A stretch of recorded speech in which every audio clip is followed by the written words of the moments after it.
Hey guys, so welcome to our 1 week update. The first part is going to be little David's 1 week update, and the second part is going to be my postpartum update. So all about little David. He was born on December 22nd at 2:52 p.m. I will link my labor and delivery story below if you'd like to watch that as well. He was born, he was 7 pounds and 9 ounces, and he was 20.5 inches long. And he's perfectly healthy.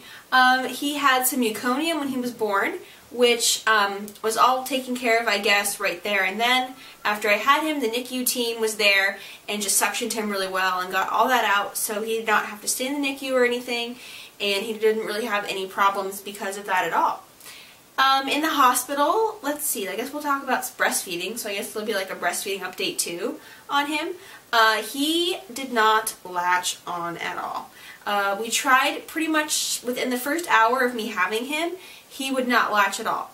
And we kind of got into a bad system, I think, or I don't know. One of the nurses there ended up giving me a breast shield, nipple shield, because she said my nipples weren't like super erect.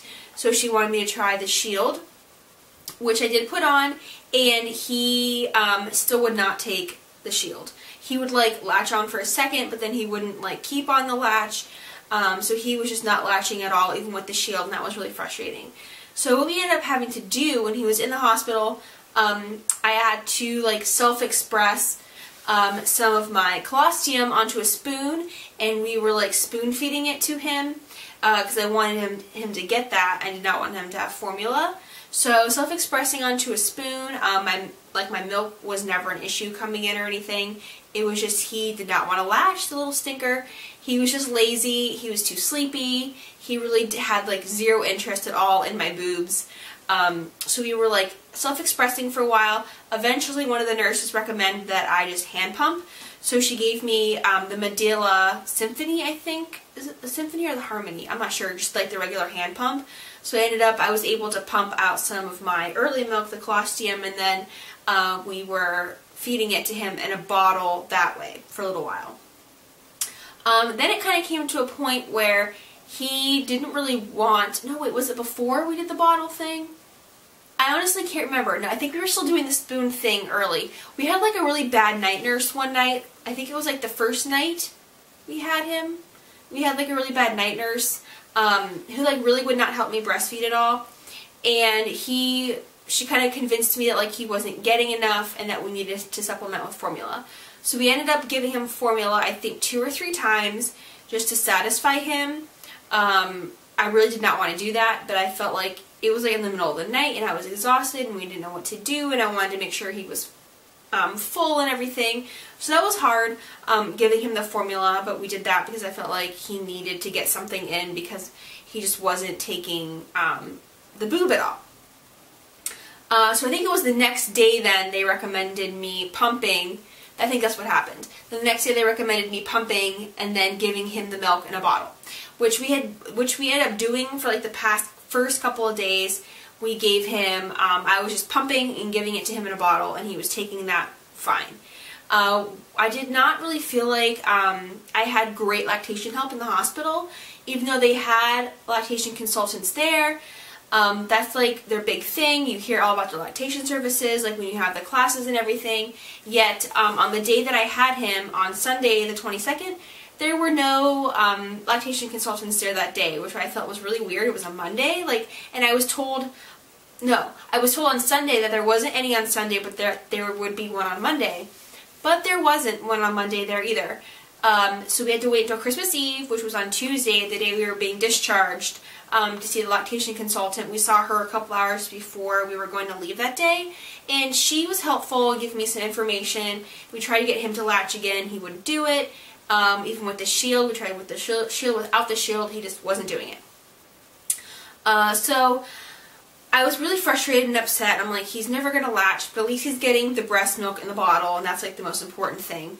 So I think it was the next day, was it Christmas Day or the day after, I was feeling a little bit more comfortable with things, and I'm like, alright, let's just try latching. We need to try to see if we can get this figured out, because a lot of the nurses in the hospital said, it's not you, you are fine, you're making enough milk, there's no reason why he shouldn't latch. I mean, he was perfect. Like, he didn't have any mouth sucking issues or anything.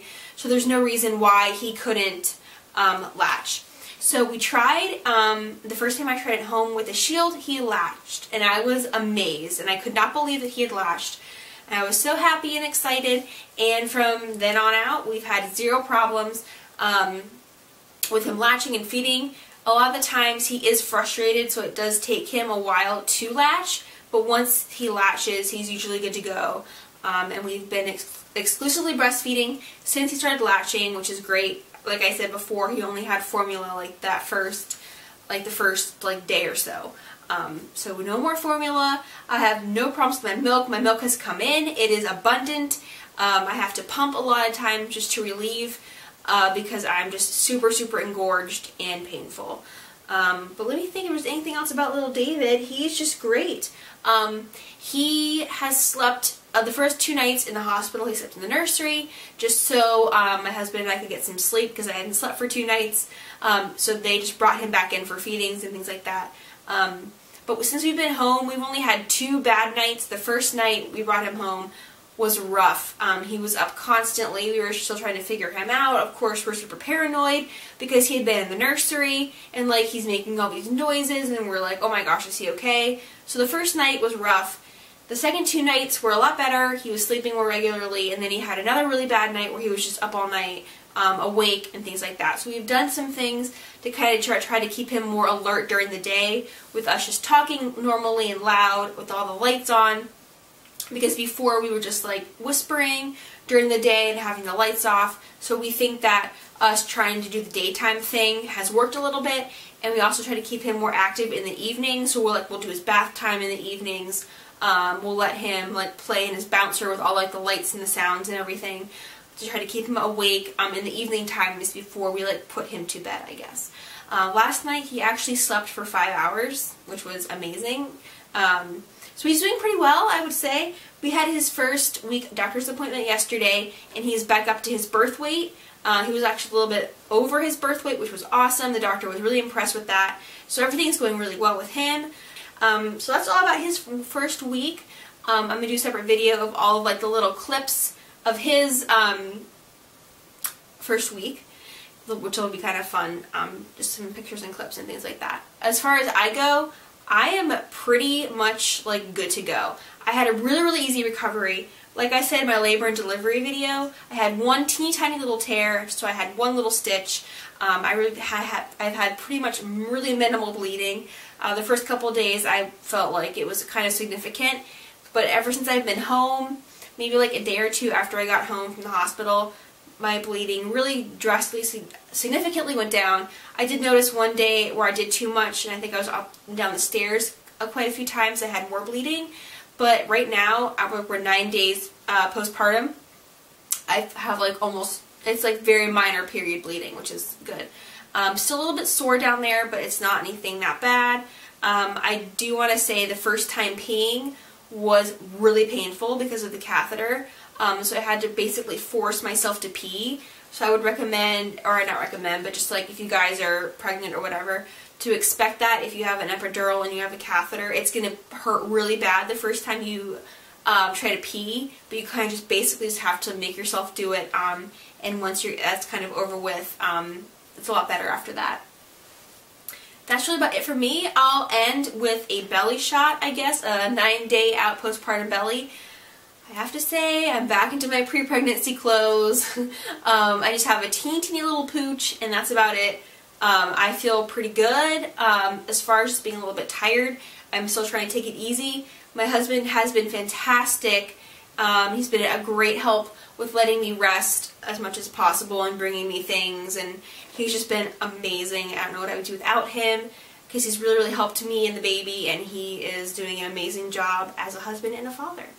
So I will put him down and I will show you guys my 9-day out postpartum belly. Here's my 9-day out postpartum belly here.